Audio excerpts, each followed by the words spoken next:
nós estamos recebendo aqui no estúdio da Massa FM, no microfone aberto, o ex-governador do estado de Mato Grosso do Sul e, assim posso dizer, por enquanto, presidente do PSDB no estado, Reinaldo Azambuja. Para essa entrevista participam também Kelly Martins de Três Lagoas, Inês César em Dourados, junto comigo no estúdio, nosso diretor de jornalismo, Adriano Rani.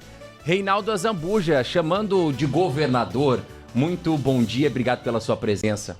Bom dia, Bruno, bom dia aqui, Adriana, toda a equipe aqui da Massa FM. Primeiro, agradecer pela oportunidade. Faz dias que é pra gente bater um papo. Como você disse, né, ontem eu fiz minha última reunião como presidente com a executiva estadual do partido, dizendo da filiação dia 21 e, claro, preparando a entrega, né, para quem vai me suceder lá no PSDB. Tenho muito orgulho dos 30 anos de filiação. Minha ficha, quem abonou foi o seu Lúdio Coelho, mas a política é feita de desafios. E esses desafios nós vamos cumprir aí nessa nova missão aí que foi ofertada e colocada a mim pelo Bolsonaro, pelo Valdemar e por todos os membros aí do Partido Liberal do Brasil. E a gente tem um grande desafio pela frente. Governador, o senhor organizou um governo muito municipalista, né? Em seus 8 anos de mandato, o senhor falou muito isso e acredito que na sua gestão é o que de fato surgiu esse termo, municipalismo. Eu gostaria que o senhor pudesse fazer um balanço rápido de como deixou essa estrutura financeira e administrativa para o seu sucessor, o Eduardo Riedel. Primeiro, a presença do Estado nas 79 cidades, isso não ocorria, você lembra, eu fui prefeito, não tinha apoio do governo nas cidades. Ouvimos as pessoas das 79 cidades, elencamos as prioridades, deixei o governo com obras andando praticamente nas 79 cidades, com recursos em caixa e com uma sequência de um trabalho. O municipalismo, o governo presente da minha época, é o municipalismo ativo de hoje.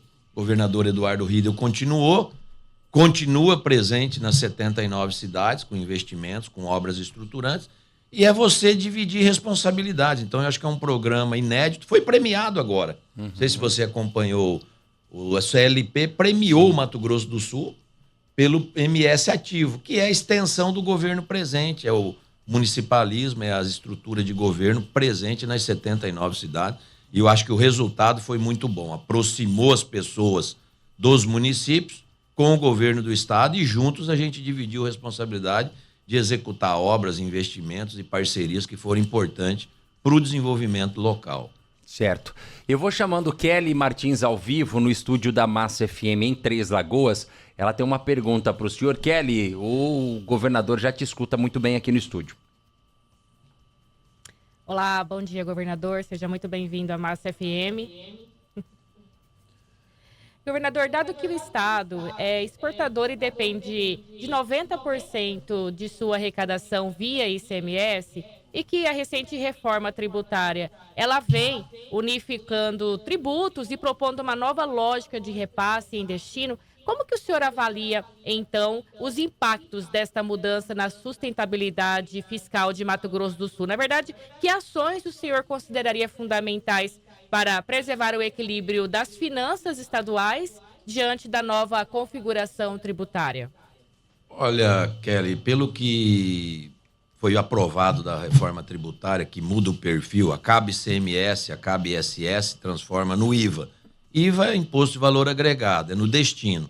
Mato Grosso do Sul, como você iniciou, é exportador, produtor. Nós somos um estado que produz muito, exporta muito, mas consome pouco pelo tamanho da população. Mato Grosso do Sul, Mato Grosso e Goiás são os grandes perdedores dessa nova reforma tributária. Não tem muita mágica a ser feita. O que nós precisamos fazer? Garantir um fundo de ressarcimento aos estados perdedores, isso tem que ser na Constituição, senão vira uma eterna lei Candir lá que não ressarcia o Estado, então não tem mais muita coisa a ser feita. Nas leis complementares, garantir esse ressarcimento para os anos vindouros e mudar um pouco a base. O ICMS acaba, 93% da receita do Mato Grosso do Sul é advinda hoje do ICMS. O governador tomou uma opção em 2023 de não aumentar a alíquota, nós somos a menor alíquota. Só que no cômputo da base tributária dos 8 anos da reforma, o Mato Grosso do Sul vai ser o estado que mais vai perder. E se nós vamos perder mais, a partir de 2030, nós temos que tentar recompor a receita do estado nesse fundo de ressarcimento, e o outro fundo é o de desenvolvimento. Acaba os incentivos fiscais. Nós ainda somos um estado em desenvolvimento. A agroindústria, indústria de transformação, uma população ainda pequena. Então, você não tem mágica para aumentar a população de um estado. O que nós precisamos? Garantir nessas leis complementares, na força que a gente pode ter politicamente, um ressarcimento. Goiás, Mato Grosso e Mato Grosso do Sul, infelizmente, os estados maiores produtores hoje no agronegócio no Brasil e na agroindustrialização vão ser os estados mais penalizados. Claro que a tendência da reforma tributária é diminuir sonegação. Quando você passa a tributação para o destino, no fato final do consumo, você elimina uma série de gargalos de sonegação.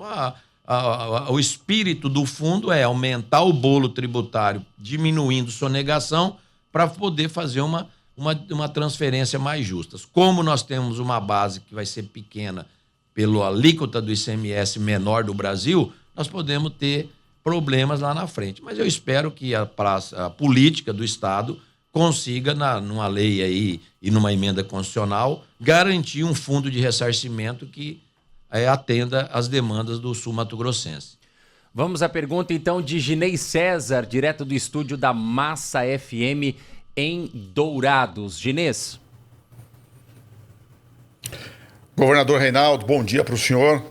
Falando ainda sobre a questão aí de ICMS e arrecadação, considerando que o Estado chegou a perder 25 milhões de reais mensais na arrecadação sobre o ICMS do gás natural importado da Bolívia e que essa receita corresponderia aí a uma fatia relevante do orçamento mensal, que medidas o senhor teria adotado, se ainda estivesse no governo, para fechar o orçamento e garantir o pagamento das contas? Olha, Ginês, a Bolívia não tem mais gás. Com um governo lá que não fez prospecção de aprofundar a captação e a produção de gás, praticamente exauriu as reservas bolivianas. A gente chegou a ter 30 milhões de metros cúbicos dia transitando pelo gasbol que passa pelo Mato Grosso do Sul e tributava para o nosso estado. Hoje está na menor faixa, deve estar 8 milhões de metros cúbicos. Então tem um excedente, não tem mais gás e diminuiu o ICMS. As medidas que eu faria é a que eu fiz em 2015. Ampliar a base arrecadatória do Estado, que foi feito lá com a reforma tributária, diminuir o tamanho da máquina pública, que foi a reforma administrativa, equacionar momentaneamente a previdência do Estado, que ela era extremamente deficitária e a gente conseguiu equilibrar. Tivemos uma guerra aí, na época, com vários setores, a economia empresarial, servidores públicos, seguramos as despesas do Estado, economizamos no custeio e o Estado passou a ser superavitário. Nós saímos de Capag-D para Capag-A, capacidade de endividamento. O Eduardo entrou com a capacidade de fazer empréstimos para poder impulsionar a economia do Estado. Então, não tem milagre na gestão pública. Eu acho que seria repetir aquilo que nós fizemos lá no início. As reformas já foram feitas no nosso governo. Eu acho que agora o governador equilibrar a despesa, diminuir custeio, muitas vezes com a queda da arrecadação, buscar qual outra alternativa tem. Não são muitas, você sabe. E agora vem uma reforma tributária que nós falamos anteriormente aí com a Kelly. Então, não tem varinha mágica. Eu acho que é manter o equilíbrio fiscal, o governador está atento nessa queda do gás e tentar recuperar a receita do gás com outras empresas, com maior prospecção. Tem uma eleição na Bolívia agora e parece que tem um grupo lá que agora foi 2 candidatos um pouco mais liberais ao mercado, que pode atrair empresas para poder a Bolívia voltar a poder exportar mais gás e ampliar a base arrecadatória de ICM no Mato Grosso do Sul. Só que o ICM acaba a partir da reforma tributária, então nós vamos ter que readequar a receita do Mato Grosso do Sul nessa nova realidade com a nova reforma tributária. Olha, quem acompanha as redes sociais do senhor percebe que desde a sua decisão de ir para o PL, o senhor tem intensificado cada vez mais o seu posicionamento firmemente ali, né, ao lado do ex-presidente Jair Bolsonaro, defendendo seu direito a uma defesa justa. Como que o senhor enxerga esse julgamento, esse processo que passa o ex-presidente da República? Eu entendo que o presidente está sendo injustiçado. Delação sem prova, eu já passei por isso, você sabe disso, você lembra lá atrás. não tem prova nenhuma contra ele, é falácia, diz que não sei o quê. Um delator que mudou 4 vezes a versão e, claramente, eu acho que um desfecho que está estabelecido. Um rito muito acelerado no afã aí de uma condenação que eu entendo injusta. Já fiz a defesa, faço e acho que o caminho disso é trabalharmos por uma anistia. Já teve anistia anteriormente para sequestrador, para assaltante de banco, para grupos de esquerda que na época lá da Revolução fizeram estardalhaço, já foram anistiados por uma lei. E por que não esse grupo aí? Que tudo bem, ali tinha um grupo de baderneiros que fizeram baderna, invadiram o prédio público, depredaram patrimônio, que teve uma punição. Agora, eu acho que os excessos, muitas vezes ele leva a injustiças. Eu acho que o presidente está sendo injustiçado, tem o meu posicionamento, já fiz isso, não só agora, mas eu fui colega dele, deputado federal, como presidente eu convivi 4 anos, tivemos um ótimo relacionamento. Agora, aguardar a decisão judicial, ainda não tem um desfecho. Nós tínhamos um ex-presidente que estava preso por uma acusação lá da época da Lava Jato,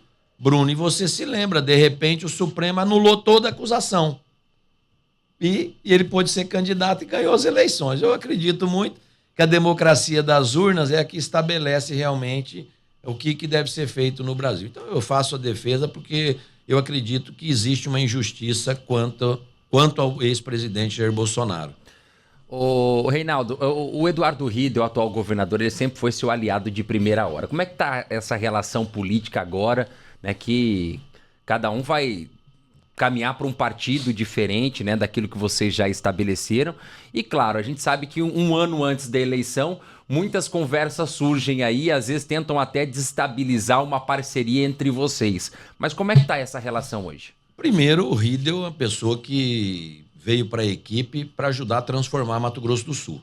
Enfrentou os desafios lá em 2015, reformas estruturantes, secretário de governo. Depois, final do governo, secretário de infraestrutura. Acreditei no potencial dele, tanto que foi nosso candidato. Fizemos a sucessor. Ele é o governador, e a gente tem que entender muito isso. O Riedel tem o seu posicionamento, seu pensamento. Agora, a gente conversa muito. A decisão de ir ao PP União Brasil foi conversada, Riedel, e com o nosso grupo. Foi trocado, ninguém faz política sozinho. Tereza Cristina, uma grande parceira e aliada. O Riedel foi para o PP União Brasil. Eu, dia 21, me filiei ao PL. O PL tem compromisso com a reeleição do Riedel. Então, prioridade do nosso grupo. Reeleição do governador Eduardo Riedel para continuar os bons programas que foram implantados no Mato Grosso do Sul. Estado que mais cresce no Brasil, uma das menores taxas de desemprego, uma das menores taxas de pobreza do país, desenvolvimento, emprego, indústria, pessoas no comércio empregadas na agroindústria, na indústria de transformação. Transformamos o Mato Grosso do Sul num estado pujante. O maior PIB deve ser esse ano o Mato Grosso do Sul, maior crescimento de PIB. Nós vamos crescer 3 vezes mais do que o Brasil.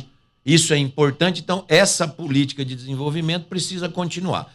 Partidariamente, a gente está, eu no PL, o Riedel no PP União Brasil, e nós vamos ter outro grupo de aliados. Nós temos uma boa diálogo hoje com o MDB, nós temos um bom diálogo com republicanos, nós temos um bom diálogo com o PSD, e nós temos um inimigo comum, que isso é muito claro para nós. Nós não queremos o Lula 4. Eu acho que é um atraso para o Brasil. Se você analisar os indicadores econômicos do Brasil para 2027, pode faltar dinheiro para pagar servidor público federal. Nós estamos levando o Brasil à falência de novo. Coisa que aconteceu, você lembra, governo Dilma? Quando eu assumi o governo junto com ela em 2015, o que teve? Recessão, desemprego, estados quebrados. Por quê? Gastança desenfreada. E essa equação não fecha, Bruno. Isso é igual você ter um salário de 5, aí você gasta 7 por mês. O que você vai fazer? Ou você vai para o agiota, ou você vai para o cheque especial, ou você vai entrar no vermelho, amigo. A política de um governo não é diferente da política caseira do cidadão, do assalariado, do empregador, do trabalhador. Então, eu entendo que o Lula 4 está levando o Brasil à falência. Por que nós queremos mudança? Porque nós vamos ter que fazer o enfrentamento a partir de 2027, mudanças estruturantes. Para que 39 ministérios? Você nem sabe, tem ministros que você não sabe nem para que serve. Isso é para gastar dinheiro público. Nós temos que reduzir o tamanho da máquina que nós fizemos no Mato Grosso do Sul para sobrar, para gastar mais no que interessa para a população. Uma melhor saúde, ampliar a tabela SUS, porque hoje ela está deficitária e os hospitais públicos não conseguem atender, você sabe, a população, porque é deficitário. Sim. Todas as Santa Casas, os hospitais filantrópicos do Brasil estão praticamente quebrados hoje. Então nós precisamos enfrentar essa discussão de ampliar o SUS, que é um bom programa para atendimento quem mais precisa. Educação em tempo integral, que tem dado sucesso, e aqui é um exemplo. O apoio numa infraestrutura. Imagina um estado igual ao Mato Grosso do Sul, extremamente produtor, que nós falamos no início da entrevista.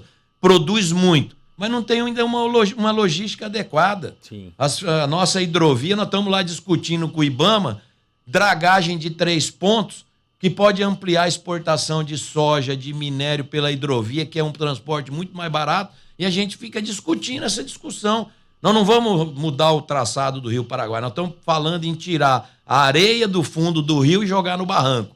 Eles não deixam fazer isso. Isso faz o quê? Atrasa o Mato Grosso do Sul. A ferrovia. Nós precisamos fazer de novo a extensão da Malha Oeste. Três Lagoas, Aparecida, ligar na Ferronorte, que você conhece bem a região, ligar Campo Grande, Três Lagoas, e depois a extensão até Corumbá, fazer o ramal Ponta Porã, para a gente ter uma logística. Imagina um estado que 95% do modal de transporte é rodoviário. Sim. Isso encarece a produção. Então, logística, infraestrutura, segurança pública, enfrentar as facções, saúde, melhorar a tabela. Então, acho que esse é o grande desafio. E para a gente fazer isso acontecer, nós temos que fazer o quê? Unir centro-direita para combater o inimigo comum, que é o Lula 4. Eu sou claro nisso. Minha trajetória política, para quem me conhece, desde a prefeitura de Maracaju, nós sempre disputamos as eleições contra o PT. Todas as eleições ali. E eu acho que não vai ser diferente o ano que vem. Agora, não é inteligente dividir o centro-direita, porque aí a esquerda acaba ocupando um espaço e muitas vezes a vitória nas eleições. Vamos dando sequência na nossa entrevista com o ex-governador do estado de Mato Grosso do Sul, Reinaldo Azambuja, Adriano Rani. O senhor não fez pergunta no bloco anterior, então o senhor está com a palavra neste momento. Bom dia, Bruno. Bom dia, governador. Seja bem-vindo aqui nos microfones da Massa FM. Governador, vamos falar um pouquinho da sua campanha política para 2026, né? Um ano aí das eleições. As pesquisas sempre colocam assim, o senhor sempre ali no topo dos favoritos, né, na corrida. A sua meta para 2026 mesmo é ser senador ou alguma coisa pode acontecer diferente nesse caminho? Não, a meta principal é organizar um grupo de partidos aliados de centro-direita para enfrentar o inimigo comum, que é a esquerda. Essa é a meta principal. Dentro disso, prioridade, reeleição do governador Eduardo Rido. Então, esses partidos, inclusive ao que eu estou me filiando no domingo, dia 21, tem compromisso com a prioridade, reeleição do Rido. Montagem de chapa do Senado. Claro, Adriano, que as pesquisas agora, ela é uma tendência, mas não é uma coisa assertiva, é uma tendência. Se você pergunta para o eleitorado em quem você vota para senador o ano que vem, aparece o Reinaldo, outros nomes. Aí, mas você olha, 80% fala, não sei, espontaneamente. Quando você mostra um leque de nomes, as pessoas se manifestam um pouco mais. Então, eu acho que é organizar esse grupo. Eu sou de grupo, já me coloquei à disposição. Se for preciso enfrentar a disputa o ano que vem, eu estou pronto para ir para uma disputa. E, claro, seria uma das 2 vagas ao Senado para ajudar Mato Grosso do Sul em Brasília. Primeiro, trazer recursos para o Mato Grosso do Sul, para os municípios e para os investimentos prioritários. Melhorar essa infraestrutura logística. Trabalhar pela melhoria nessa questão do SUS, que é muito importante melhorar o apoio aos hospitais públicos e filantrópicos, porque está ficando insuportável você bancar totalmente com o congelamento da tabela SUS. Então, nós precisamos enfrentar isso. Trabalhar uma logística melhor para o nosso Mato Grosso do Sul. Nós vamos continuar sendo empregador, gerar emprego, mas nós precisamos melhorar a equação logística para ter mais competitividade. Se isso for o interesse desse grupo, Adriano, eu estou pronto e coloco o meu nome o ano que vem. Agora está distante, as convenções é julho do ano que vem. Muita gente fala que um dia em política é uma eternidade. Então, Então vamos montar o grupo, fechar esses partidos aliados, cuidar da chapa de deputados estaduais, federais. Nós temos chances reais de ocupar as 2 vagas do Senado. É possível, desde que a gente faça uma boa interlocução com esses grupos políticos, lance 2 candidaturas competitivas e, claro, reeleição do Riedel é a prioridade número 1 do nosso grupo para o ano que vem nas eleições. Governador, falando ainda nessa linha, né, o senhor vai estar chegando ao PL dia 21 e vem de encontro com o que o senhor acabou de responder. A prioridade é a reeleição do governador Riedel, certo? E para isso o senhor está trazendo já 18 novos, né, prefeitos para dentro do partido. Tem algum outro nome? Como é que está essa sua negociação com os prefeitos? Porque foi o senhor que criou toda essa estrutura municipalista. A gente sabe que o grande nome dessa estrutura foi o senhor. E eles vão seguir o senhor onde o senhor for. E isso te dá um certo poder sobre essa construção. Como é que está essa questão de trazer novos nomes? Eu acho importante, um partido ele cresce com novas lideranças. Como foi o PSDB, nós crescemos porque trouxemos, agregamos pessoas qualificadas. Então, qual que é meu compromisso com Bolsonaro, com Valdemar, com Rogério Marinho, com esse grupo político, com a própria Tereza Cristina, Eduardo Riedel? Vamos fazer partidos sólidos, fortes, com condições de ampliar a bancada federal, bancada estadual, ampliar essa base política das eleições, ter claramente as prioridades, e são elas essas que eu falei. 18 vão me acompanhar no dia 21. Poderia ser mais, Adriano? Poderia, mas não é inteligente nesse momento. O PSDB tem mais de 300 vereadores que não tem janela partidária. Os próprios deputados só vão poder fazer alguma migração, se assim entenderem, em março do ano que vem, que é quando abre a lacuna de 1 mês ali da janela partidária. Então, esse outro grupo ficará no partido, cuidando das instâncias. Ontem nós fizemos, eu disse aqui ao Bruno, a última reunião da executiva. Sim. O vice-presidente é o Geraldo Rezende. Eu saio, o Geraldo assume temporariamente até 21 de outubro, que é quando vai ter uma nova executiva no Mato Grosso do Sul, eleita pela executiva nacional. Então, a executiva nacional vai definir. Então, é muito claro. Agora, eu sou de desafio. Se esse grupo político entender que eu deva colocar meu nome o ano que vem, eu estou pronto para ajudar o Riedel, para ajudar o nosso time, nosso grupo, colocar claramente essas questões. Se eu for eleito senador, você pode ter certeza, eu vou atuar nos interesses do Mato Grosso do Sul, dos municípios, da reforma tributária. Nós não podemos deixar, Adriano e Bruno, nosso estado perder.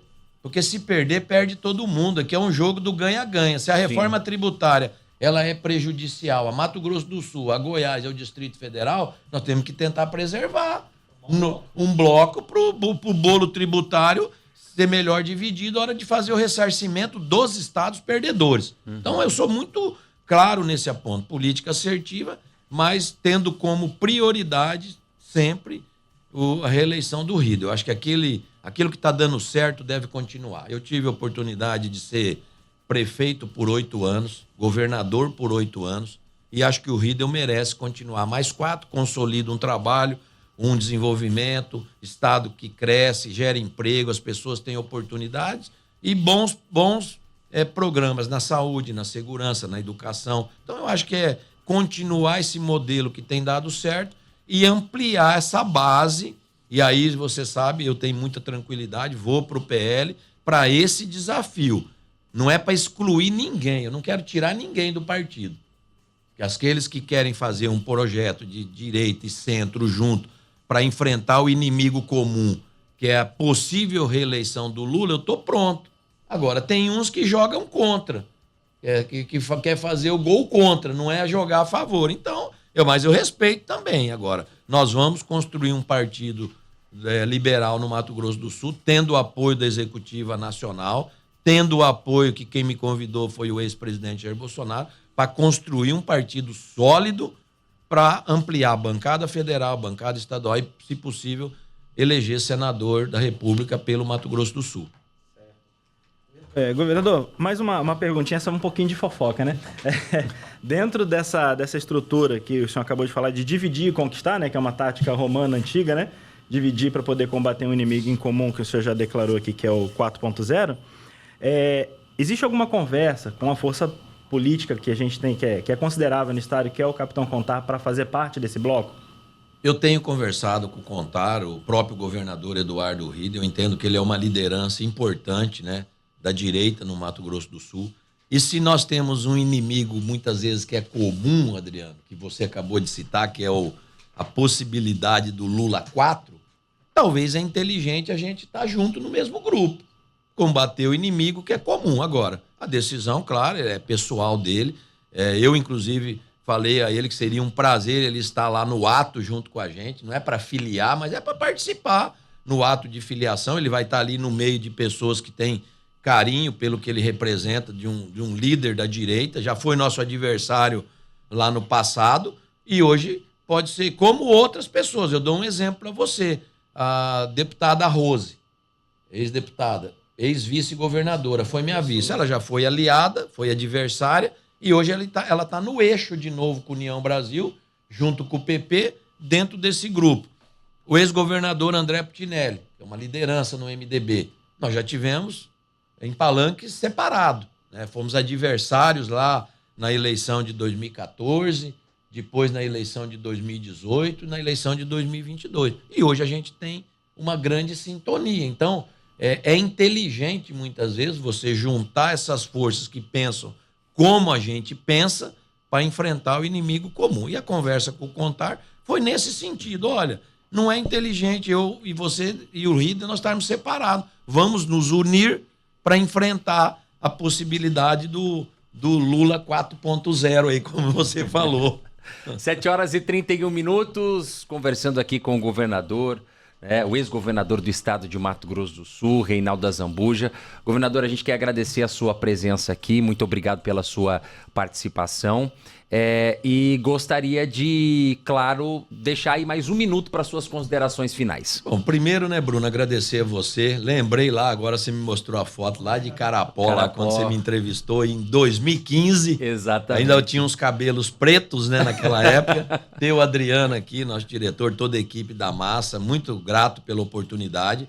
E nós vamos estar junto aí, montando esse time, organizando as questões. Vocês são convidados para o dia 21. Vamos fazer uma grande festa democrática, cívica, a minha filiação de lideranças do Mato Grosso do Sul, também fortalecer esse time para enfrentar um inimigo comum. Aqui não tem esconder o jogo. Nós vamos trabalhar reeleição do Riedel, mas em primeiro lugar, desenvolvimento, emprego, oportunidades, crescimento, que eu entendo que é o que nós conseguimos conquistar pro Mato Grosso do Sul. Isso não é conquista do governador, é do Estado. Então, muito grato, gratidão a vocês e gratidão e vida longa a todos nós do Mato Grosso do Sul.